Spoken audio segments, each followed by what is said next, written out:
ازيكم يا بنات؟ عاملين ايه؟ يا رب تكونوا كلكم باحسن حال يا رب. النهارده بقى نزلت السوق. بصراحه اللي شفته في السوق ده كارثه. الاسعار رايحه في داهيه. المهم اشتريت كيلو قوطه، اشتريت خيار، واشتريت ليمون، واشتريت ازازه الزيت. تفتكروا ازازه الزيت دي بكام؟ 80 جنيه، ومش لتر، 700 جرام. واشتريت سمك وتبلته وشو هتشوفوه في المقاطع التانية. ده اللي حصل معايا النهاردة، بصراحة ما يتصدقش. خليكم معايا عشان اوريلكم كل اللي حصل النهاردة.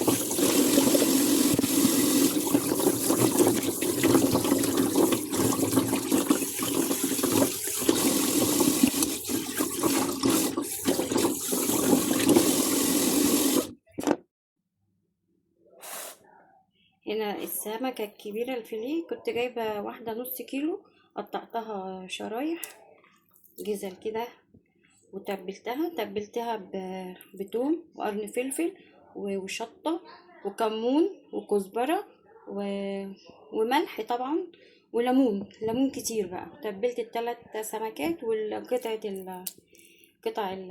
اسمها ايه، فيليه. اه تقريبا فيليه ولا بانيه، لا ده بانيه فراخ، ده فيليه. معلش. وصلوا على النبي حبايبي، صلوا على النبي يا بنات واذكروا الله. وتبلتهم، هسيبهم بقى في التلاجة كده ساعة، واغطيهم لحد ما اعمل الرز. وادي الرز، البصلة اتحرقت اهي.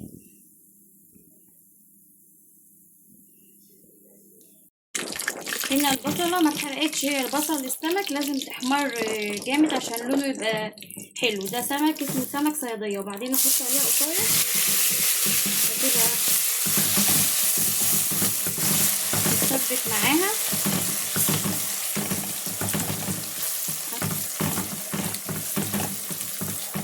عند النار. هي بصلة السمك اللي هو رز الصيادية بيبقى البصلة غامقة شوية، يعني مش البصلة مش محروقة. حطيت عليها قطاية، واحط حبة فلفل اسود وملح.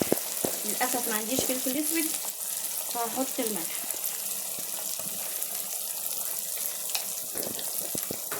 تقريبا في شوية ثواني كده، لا مفيش فلفل اسود. تمام. ادي البصلاية،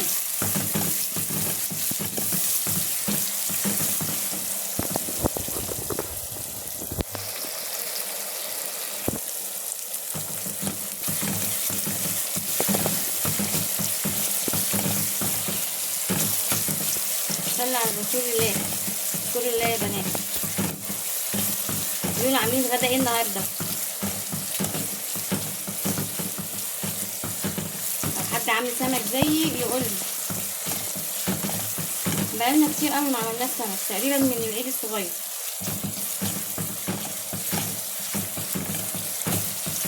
هسيب بقى البصلة تتسبك وبعد كده احط عليها المية. هنا بقى مية البصلة غليت. مية البصلة، قصدي مية الرز عشان نعمل رز الصيادية. المية غليت بالبصلة اهو. حطيت ملح وفلفل، وجبت فلفل، وهحط الرز. هصور نفسي ومش عارفة امسك الطبق.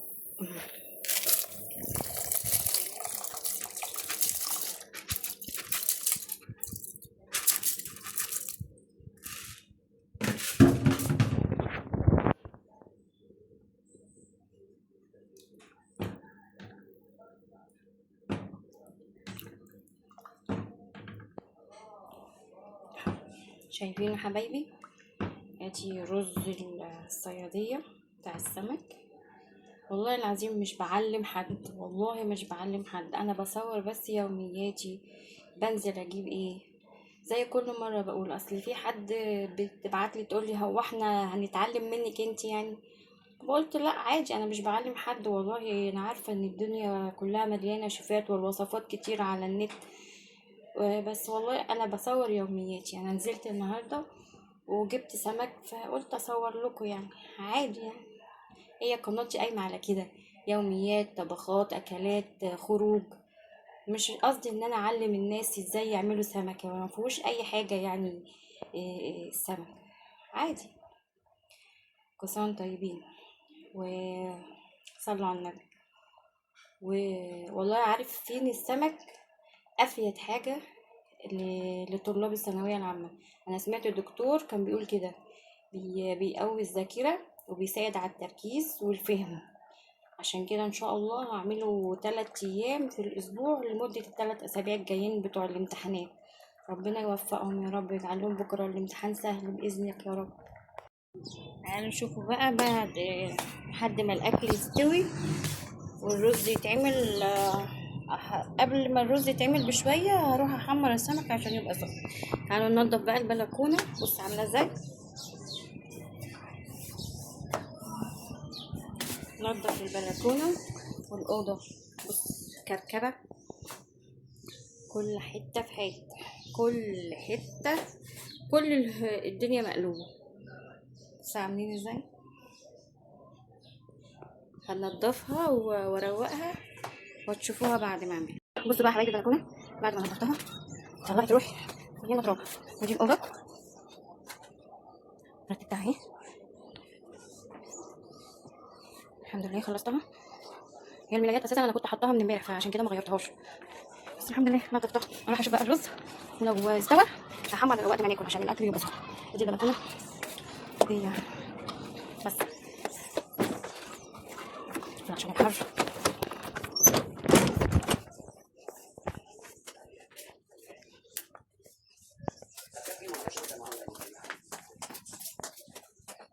ادي الرز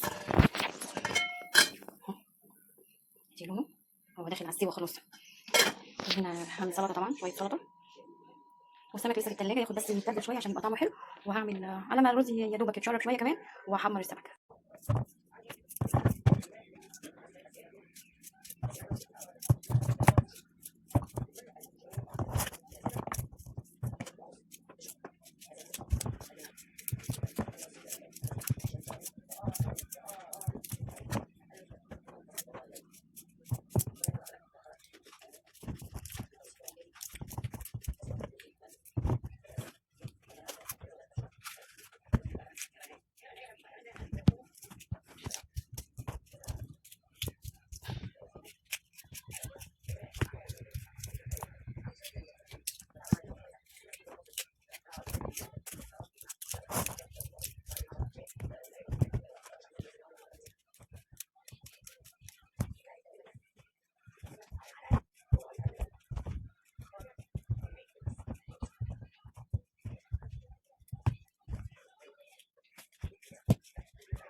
بعد ما خلصنا غدا الحمد لله السمك طلع تحفة تحفة تحفة، والتتبيلة بتاعته كانت جميلة جدا. وخلصنا الحمد لله غدا، وخلاص هنشرب الشاي. دي اخر حاجة يعني في اليوم هشرب الشاي. النهاردة نزلنا الصبح، نزلت السوق وجبت السمك وجيت روقته وعملت الاكل واتغدينا، وادي الشاي وبس.